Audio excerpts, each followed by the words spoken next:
इसी दौरान पितामह भीष्म ने मेरे पिता को कौरवों और पांडवों का गुरु बना दिया और हमारे जीवन में धन का अकाल समाप्त हो गया।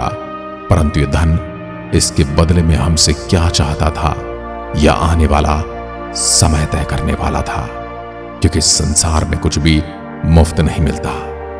वहीं मुझे मेरा मित्र दुर्योधन मिला। वो कौरव कुमारों में सबसे बड़ा था, बहुत बलिष्ठ भी था और मित्रों के साथ उसका व्यवहार बड़ा ही अच्छा था।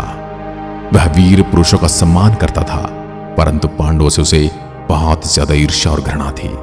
संभवतः वो इसलिए बलवान योद्धाओं को अपना मित्र बनाना चाहता था। भीम के साथ तो वह स्वयं भी युद्ध जीत सकता था, परंतु अर्जुन के लिए उसे किसी न किसी की खोज सदैव रहती थी, जिसमें मेरा और कर्ण का साथ उसे अर्जुन के लिए पर्याप्त दिखाई दिया।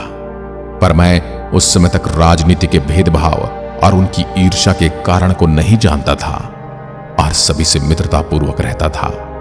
मैं उस ईर्ष्या को दुर्योधन का बालपन समझता था, परंतु ईर्ष्या बालपन से कहीं ज्यादा थी।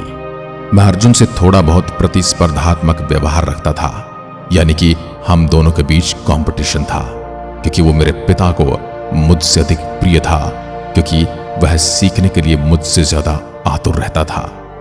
दुर्योधन पांडवों से सदैव ईर्ष्या करता रहा।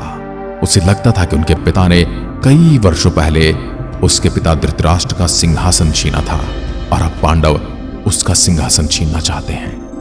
पांडवों के पास अतुल्य शक्तियां थी, आखिर वो देवपुत्र थे। मेरे पिता को मुझसे अधिक अर्जुन प्रिय था और उसे सर्वश्रेष्ठ धनुर्धारी बनाना चाहते थे, और अपना वचन पूरा करने के लिए उन्होंने गुरु दक्षिणा में एकलव्य से उसका अंगूठा तक मांग लिया था। अर्जुन को सदा ही सानिध्य प्राप्त हुआ, चाहे फिर वो गुरु द्रोण का हो या फिर श्री कृष्ण का, जिनके सानिध्य से जीवन पार हो जाता है, और हमें सानिध्य मिला दुर्योधन का। मेरे पिता का अर्जुन के प्रति व्यवहार देखकर मेरी ईर्ष्या बढ़ती चली गई, परंतु मैंने कभी अर्जुन से घृणा नहीं की।